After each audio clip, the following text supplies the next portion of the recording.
बिस्मिल्लाहिर्रहमानिर्रहीम। अस्सलाम वालेकुम नाजरीन, फरवाज एनबी न्यूज़ के प्लेटफॉर्म से मैं आपका मेज़बान नवाज भुट्टो आपकी खिदमत में हाजिर।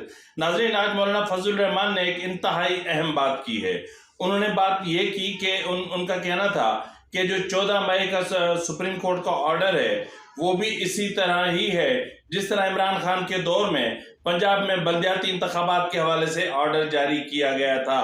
यानी इसका मतलब ये है कि हर ऑर्डर अमल दरामद के लिए नहीं हुआ करता, या कुछ ऑर्डर्स ऐसे होते हैं कि वो हालात और वक्त और वहाँ जो माहौल होता है उसके पस मंजर में जो है उन पर अमल दरामद मुमकिन होता है। लेकिन इस वक्त जो सिचुएशन है उसको देखकर ऐसा नहीं लगता कि कोई 14 मई को इंतखाबात होने जा रहे हैं। इसके अलावा नाजरीन, जो आज पार्लियामेंट में सिचुएशन डेवलप हुई है, बहरहाल मौलाना फजलुर रहमान ने तो और भी जो है इंतहाई अहम बातें की हैं और उन्होंने दो टोक अल्फाज में कहा है कि जी हम पीटीआई से मुज़ाकरात नहीं करेंगे, हम मुज़ाकरात का बायकाट करते हैं और हम अपने तहफ़्फ़ुज़ात का यानी हम अपने जो हमारा जो पॉइंट ऑफ व्यू है हम उसको तब तक अपने पास रिजर्व रखते हैं जब तक चेयरमैन सेनेट के चैम्बर से कोई हतमी फैसला सामने नहीं आता।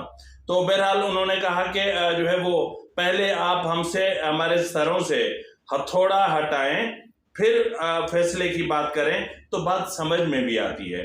तो ये तो नाज़रीन बात बिल्कुल दुरुस्त है कि बात समझ में भी आती है। जिस तरह कल तक जो सिचुएशन क्रिएट की गई या जिस तरह पीटीआई की सहूलतकारी की जा रही थी या जिस तरह जो है वो बहुत माजरत के साथ, ये मैं बात पहले भी कह चुका हूँ कि पीटीआई के दौर में यानी चीफ जस्टिस सुमरता बंदयाल साहब की जो साहिबजादी हैं सहर बंदयाल, उनको पेमरा लाहौर में अहम ओहदे पर तैनात किया गया था। ये इससे पिछले वाले व्लॉग में मैंने जो है वो उस वक्त के वजीर इत्तलात फवाद चौधरी की प्रेस कॉन्फ्रेंस का क्लिप भी मैंने चला के आपको सुनाया था। सहर जरी बंदयाल को PEMRA council of complaints Lahore में तैनात किया गया है मेंबर कंप्लेंट के तौर के ऊपर। और उसके बाद जो है वो ईद के दिनों में जो सहर बंदयाल हैं वो इमरान खान के घर इमरान खान से मिलने जमान पार्क भी गईं और वहाँ पर क्या हुआ क्या नहीं हुआ ये तो अंदर की बातें हैं, ये तो अंदर वाले ही जाने। बहरहाल उनके जाने और आने से जमान पार्क के इर्द गिर्द माहौल एकदम टेंस सा हो गया था। तो इस वक्त जो तस्वीरें हैं वो आपके जो है वो स्क्रीन पर हैं। तो नाज़रीन मसला ये है कि जब आप समझ रहे हैं कि आप फैमिली का प्रेशर नहीं ले सकते, जब आप देख रहे हैं कि आपकी फैमिली का आप मतलब यूं समझ लें कि आप अपनी फैमिली के मैं तो ये तो नहीं कह सकता जोरू का गुलाम या फिर सास का गुलाम, इस तरह के अल्फाज कहना हमें ज़ेब भी नहीं देता।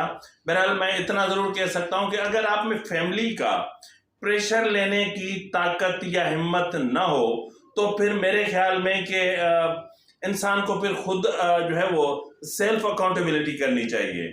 इंसान को खुद सोचना चाहिए कि मैं कितना मुतनाज़े हो चुका हूँ, मेरे फैसले कितने मुतनाज़े हो चुके हैं, मेरे फैसलों ने कितने तनाज़ात को जन्म दिया है, मेरे फैसलों ने इस मुल्क को, मुल्क की मईशत को, मुल्क के सियासी निज़ाम को और निज़ाम अदल को कितना नुकसान पहुँचाया है।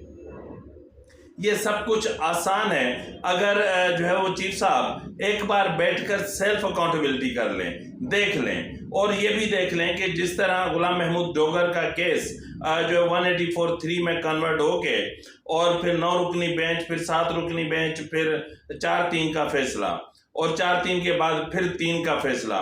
तो इन तमाम चीज़ों को अगर चीफ साहब बैठकर खुद गौर से जायज़ा लेंगे ना तो मेरे ख्याल में हालात तब्दील हो सकते हैं।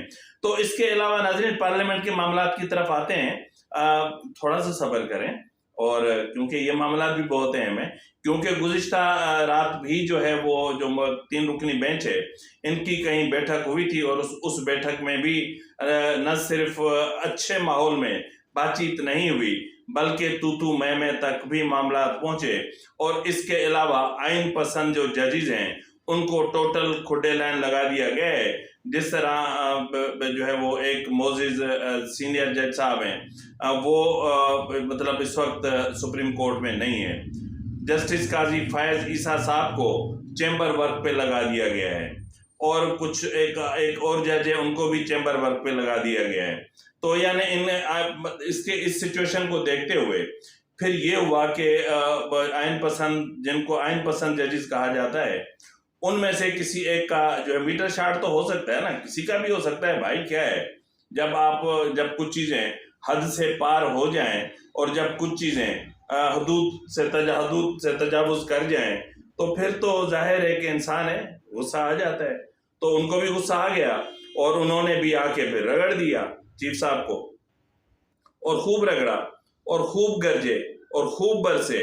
और ये गरज और बरस जो थी, ये गरज की आवाज़ तो बहुत दूर तक सुनाई दे रही थी, लेकिन जो बरस थी उनके छींटे जो है वो चैम्बर से यकीनन बालकनी तक ज़रूर आए, कॉरिडोर तक ज़रूर आए होंगे।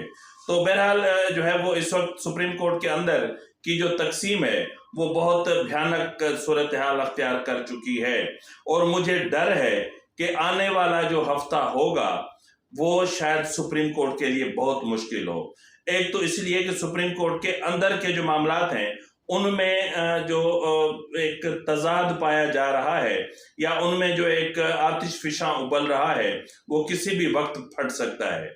और दूसरी बात ये है कि हुकूमत ने जिस तरह आज अचानक से, नाज़रीन आपको याद होगा, हमने पीपल्स पार्टी के रहनुमा और वज़ीर आज़म के मुशीर बराए कश्मीर और गिलगित बिल्तिस्तान कमर ज़मान कायरा साहब से बातचीत की थी, और उनसे हमने पहला सवाल ही यही किया था कि वज़ीर आज़म साहब एतमाद का वोट ले रहे हैं, तो उन्होंने कहा था कि नहीं, क्यों, इसकी ज़रूरत तो नहीं है हमें। और यही चीज़ मरियम औरंगज़ेब ने भी कहा था, और फिर कमर ज़मान कायरा ने कहा था कि इतना बड़ा तो उनका डिनायल आ चुका है। तो आज फिर अचानक ये क्या हो गया? यानी ये उस फैसले का रद्द अमल था जिसमें चीफ जस्टिस ने कहा था कि वज़ीर आज़म अपना एतमाद खो चुके हैं। यानी अगर मनी बिल पे उनको हिमायत हासिल नहीं है जो वो अरकान की, तो इसका मतलब ये है कि वज़ीर आज़म पर भी जो है उनको एतमाद नहीं है। लेकिन आज मेरे ख्याल में चौथी बार जो है वो इलेक्शन कमीशन को 21 अरब रुपए देने के हवाले से करारदाद मुस्तरद कर दी। यानी वो जो एक रेजोल्यूशन उसको कहें या क्या कहें, मनी बिल कहें, वो पेश किया गया और उसको मुस्तरद कर दिया गया। तो ऐसी सिचुएशन में आज जिस तरह इमरान का अपना वज़ीर आज़म ने पार्लियामेंट से 180 वोट हासिल किए हैं, इसका मतलब क्या है? इसका मतलब ये है कि अच्छा, ये जो वोट ऑफ कॉन्फिडेंस के लिए जो मोशन मूव किया था वो किया था जनाब बिलावल भुट्टो जरदारी साहब ने। तो जाहिर है कि यानी एक शख्स या शहबाज शरीफ, नवाज शरीफ और आसिफ जरदारी और मौलाना फजल रहमान ने 15 या 11, 13 जमातों को एक साथ हुकूमत में बिठाया हुआ है। अब इनके व्यूज अलग हैं, इनकी नजरियात अलग हैं, इनकी सोच अलग है, इनका जो है वो मामला सारे अलग अलग हैं, और हर पार्टी का अपना मंशूर है, हर पार्टी के अपने मामलात हैं, और फिर भी वो एक पार्लियामान के नीचे बैठे हुए हैं और एक वजीर आज़म पर एतमाद का इजहार कर रहे हैं 180 लोग। और उसके बराबर में जो एक सफ़ेद बिल्डिंग है, सफ़ेद संगे मरमर की बिल्डिंग, जिस पे जुल्फ़कार अली भुट्टो शहीद के लहू के छींटे लगे हुए हैं, वो अभी तक नहीं मिटा सकी। तो वहाँ पर 15 लोग बैठे हुए हैं और 15 में भी जो है वो एका नहीं है, यानी वो यकजा नहीं हो सकते। तो फिर सिचुएशन तो ऐसी होनी है। और नाज़रीन मैं आपको यहाँ ये बताता चलूँ कि आज जिस तरह पार्लियामेंट में जो लबो लहजा इस्तेमाल किया गया, जिस तरह वज़ीर आज़म को कहा गया कि हम 3 जजेस का हम नहीं मानते, हम जो है वो 4-3 के साथ खड़े हैं, जो 4-3 का फैसला है वही हतमी फैसला है।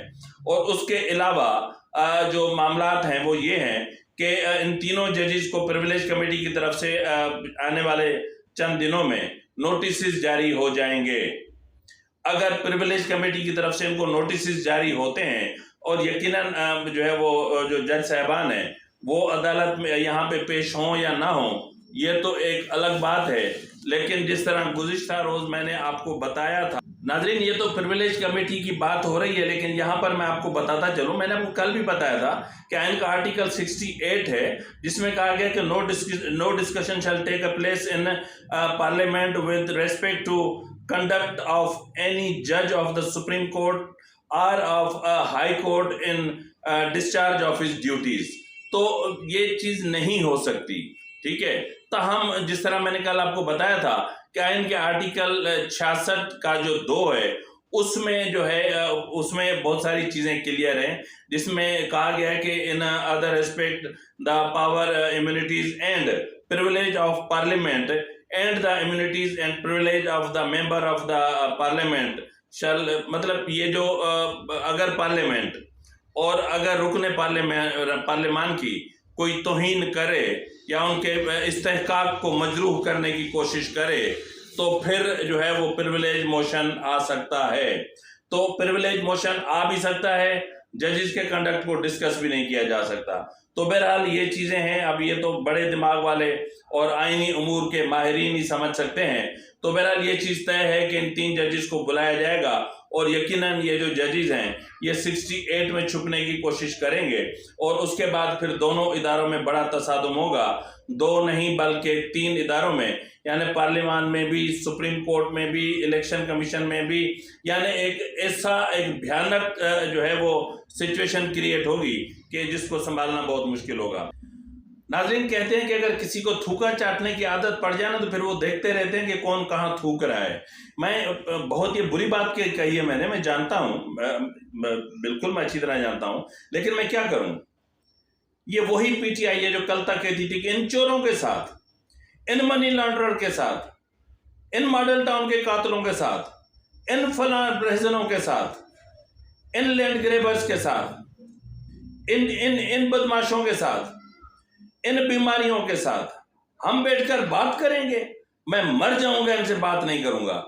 اور آج اس وقت جب میں یہ ویلاگ ریکارڈ کر رہا ہوں اس وقت چیئرمین سینٹ کے چیمبر میں مذاکرات کا عمل جاری ہے، اور پی ٹی آئی حکمران اتحاد کے ساتھ بیٹھ کر مذاکرات کر رہی ہے، اور اس وفد کی قیادت سابق وزیر اعظم یوسف رضا گیلانی کر رہے ہیں. یہ شرم کی بات ہے.